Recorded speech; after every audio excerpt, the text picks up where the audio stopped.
as I was doing my research, you didn't have anybody in your family that was in the military. What made you decide that, hey, I'm gonna join the Navy and and then 26 and a half years later? Yeah. My dad was in, I think he did like 5 years or something, but way before I was born. So I didn't have an influence from that at all. And he, even when I decided I was going to do it, they were like, dude, just finish college first, then make a decision. Right. So, they were more the education route and stuff, which I really appreciate. They're like, hey, you still can make that decision after you finish. But yeah, I was 2 years into college. Second year I started playing rugby. When I played baseball is what I went for. Our coach, retired stuff anyway. That wasn't really the route. Started playing rugby because we weren't going to be winning. Started playing rugby and then was traveling with the Coors Light team. And so it was like not getting paid, but when you're like 19 or 20 and your travel and beer and food's paid for to go, play a game.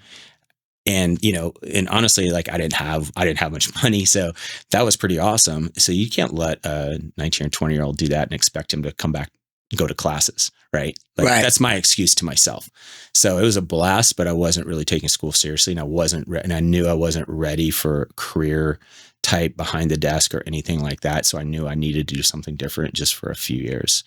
So that's when I decided to jump in the military for a little bit. And not having really military background or not being in a military town, I think I had an unrealistic expectation too of like everybody in the military was going to be, this level and cool. I'm going to go test myself with these, these great men and this whatever. And then, you're dumb. You're just ignorant to what's going on. And then you get there and you go, oh, it's just another group of dudes. Right. It's just another group of dudes, as it should be. Right. But just that unrealistic expectation of what it would force me to be or learn or whatever the case is.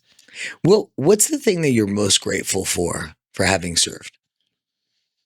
Oh man, that's a tough one. I think that's evolved a little bit too. Definitely the experiences of my friends and stuff like that was great, but something that I think a lot of people don't fully take advantage of is if you're in for any amount of time, you'll have from an early time some type of leadership responsibility, right?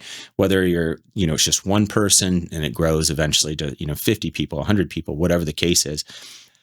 If every time you finish a certain assignment or job or you transfer to a new command or anything like that, you literally have that ability to look at what you've done, how you'd structured things, how you interacted with your teams or, whatever offices at that time. And it doesn't take very long to take those few minutes to assess what was good or what was bad, what you wish you would change. And if you take a few minutes to decompress and think about that experience, and we're talking that might be a 3-year experience, it doesn't take long to go, you know what, I think I could have done this better, or dealing with this scenario with this person, I could have done better.